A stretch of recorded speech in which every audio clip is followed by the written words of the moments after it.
اور دونوں پر اس قدر کرم کیا ہے جس سے ان کا عمل یقیناً کم تھا۔ اگر تو اطاعت گزار کو اس حساب سے جزا دیتا کہ تو نے ہی توفیق دی ہے تو قریب تھا کہ وہ تیرے ثواب سے محروم ہو جاتا اور اس سے تیری نعمتیں زائل ہو جاتی، لیکن تو نے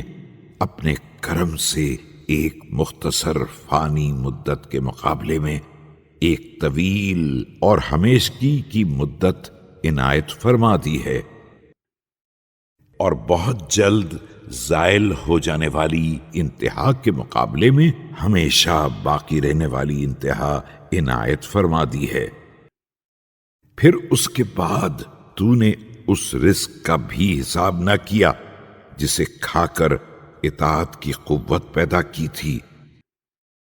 اور ان آلات و ادوات کا بھی بار نہ ڈالا جنہیں استعمال کر کے مغفرت کا راستہ پیدا کیا تھا، کہ اگر ایسا کر دیتا تو ساری محنتیں ختم ہو جاتی اور ساری کوششیں تمام ہو جاتی۔ صرف تیری کسی ایک چھوٹی سی نعمت کے مقابلے میں، اور وہ باقی تمام نعمتوں کا گروی ہی رہ جاتا ہے۔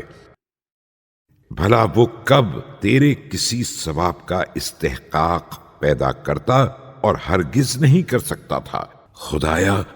یہ تو اس کا حال ہے جو اطاعت کرنے والا ہے، اور یہ اس کا انجام ہے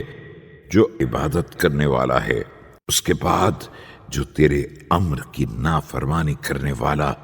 اور تیری نہیں کے بعد بھی عمل کرنے والے ہیں، تو نے ان پر بھی جلدی عذاب نہ کیا۔